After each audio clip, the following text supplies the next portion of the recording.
Ladies and gentlemen, teachers, students, boys and girls, as we celebrate Black History Month, it is our duty, your duty, to correct the past through action. Since the 1970s, that familiar declaration of Black History Month has introduced countless African American and historical achievements and celebration. But why is February designated as the month to commemorate African American history? Why? The answer lies with an eminent American historian, Carter G. Woodson, who pioneered the field of African American studies. In 1915, after Woodson attended a 3-week national celebration of the 50th anniversary of emancipation, he was inspired. And Woodson and 4 other founders of the Association for the Study of the Negro Life encouraged scholars to engage in the intensive study of the Black past, a subject that had long been sorely neglected by academia and the U.S. schools. Hence, in 1916, Woodson and his associates created the Journal of Negro History. And in 1924, spurred on by Woodson's college fraternity, Omega Psi Phi, introduced Negro History and Literature Week. And 2 years later, in February of 1926, launched the Negro History Week. February is the birth month of 2 figures who loom large in the Black past. U.S. President Abraham Lincoln, born February 12th, issued the Emancipation Proclamation. An African American abolitionist, author, and orator, Frederick Douglass, who was born on February 14th. Since the death of Lincoln and Douglass in 1865 and in 1895, respectively, the Black community has been celebrating their birthdays, their contribution to African American liberation and civil rights. Hence, the month of February became the root of Negro History Week, honoring the invaluable legacy of Lincoln and Douglass, celebrating Black history and the achievements of Black people in general.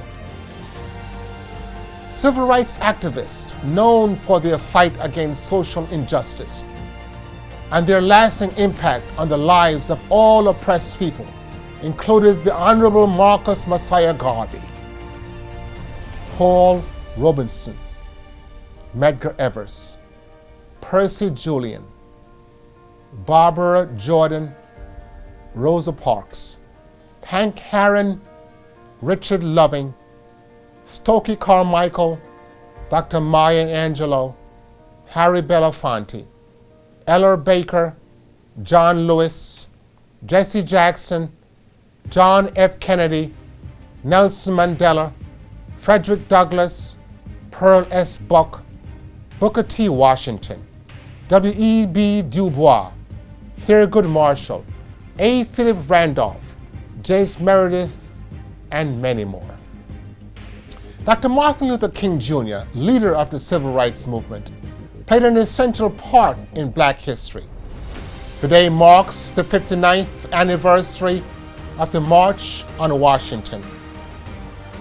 The historic 1963 protest, led by Dr. King, in which 500,000 people marched to demand jobs and freedom for Americans of all racial backgrounds. Amid our present climate of hate, we are inevitably asked to consider how far we have come to realize the vision of justice and equality that King articulated a half a century ago. Though King has been memorialized in many places around the country and the world, his thinking, his lessons, and requests point to our thinking about what it means to promote racial justice. Many significant black civil rights historical figures and Jewish civil rights participants who came out of the civil rights movement have not received many accolades. For example, Daisy Bates was a renowned journalist, civil rights activist, mentor to the Little Rock Nine, and speaker at the March on Washington. She was the only woman permitted to speak at the Washington engagement. In the 1960s, black citizens made up 40% of the population of Mississippi, but fewer than 7% of black Mississippians were registered to vote compared to between 50 and 70% in other southern states.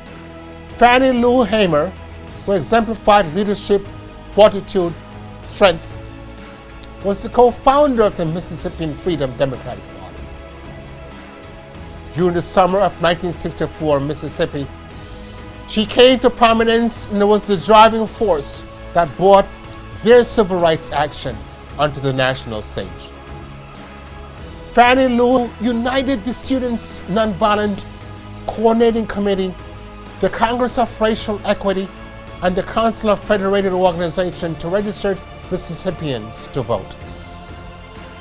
Through their combined efforts, the multiracial cast of over 700 volunteers from around the United States traveled to Mississippi to help black residents to register to vote. In the end, 17,000 black Mississippians attempted to register to vote, and only 1,200 were successful.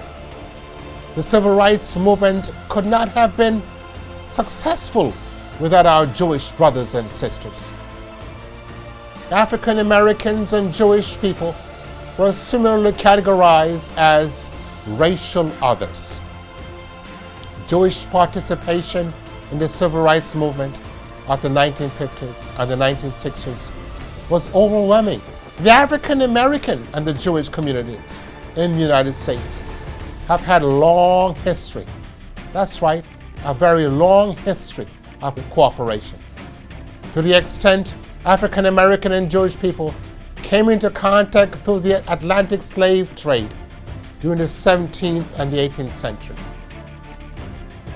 The crux of that relationship has been ideological, as the two groups bonded as fellow minorities. For their part, African Americans sympathized and related to the historic or that history of the Jewish people facing oppression in both Egypt and in Europe. African American spirituals and slave songs such as Go Down Moses reflect these ties. And in the 1960s, the critical decade of the voter registration drives, as many as 90% of the civil rights lawyers in Mississippi were Jewish. Large numbers of them were recent graduates of Ivy League law schools. They worked around the clock analyzing welfare standards, the bail system, arrest procedures, and justice of the peace rulings.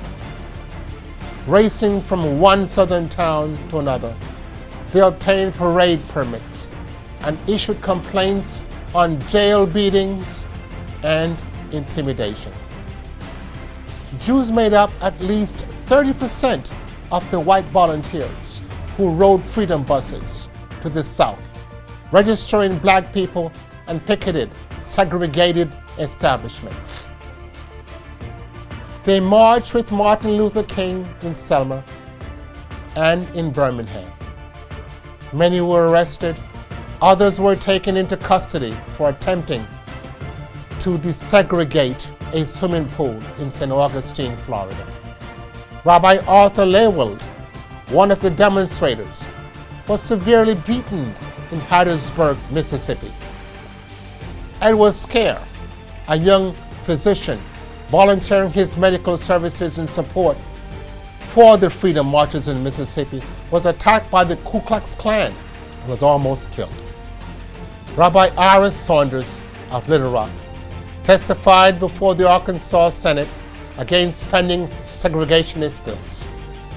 Rabbi Perry Newsombaum of Jackson, Mississippi, courageously lent his support to the integration effort, as did Rabbi Jacob Rothschild of Atlanta, Emmett Frank of Alexandria, and Charles Mantenbaum of Birmingham.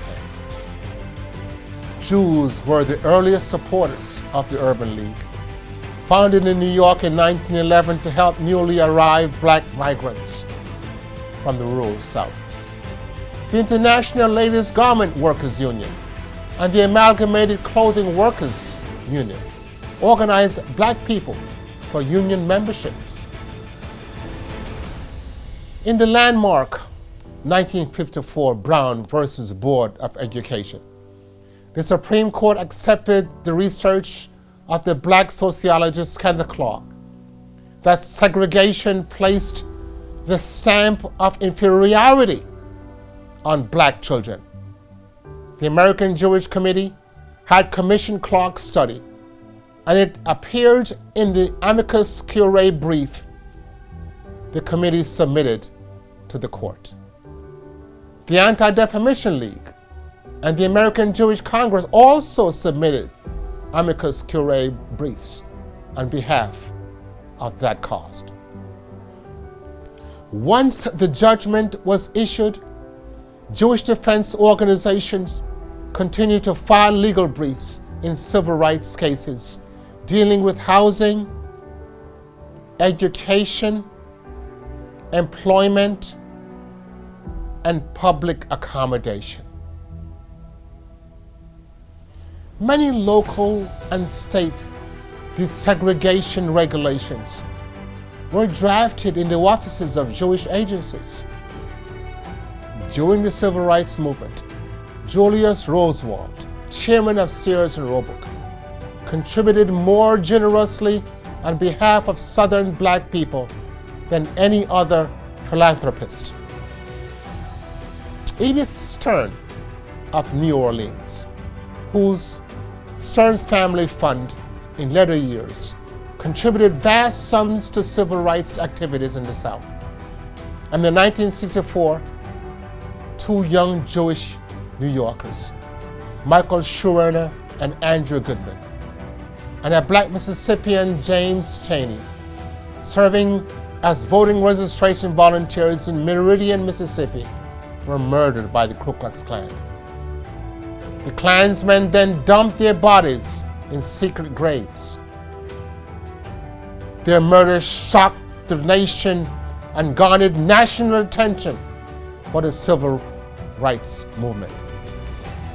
A month later, President Johnson signed into law the Civil Rights Act of 1964, banning discrimination based on race, color, religion, national origin, and employment practices.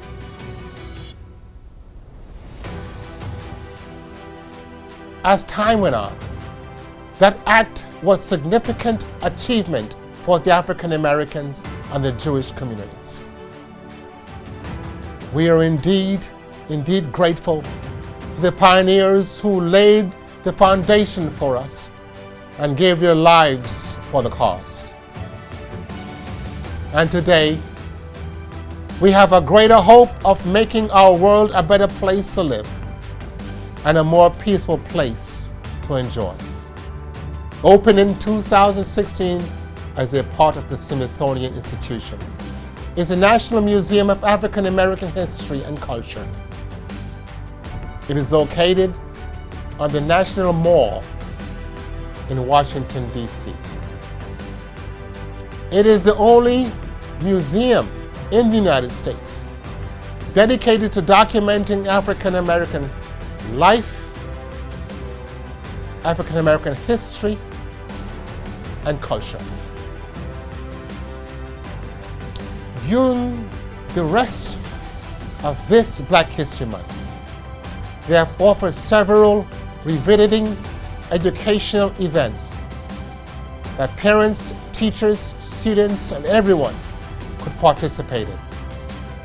With honor, respect, and reverence, we celebrate Black History Month. We ask you to please continue the legacy of tolerance, peace, respect for others, and justice for all. Thank you.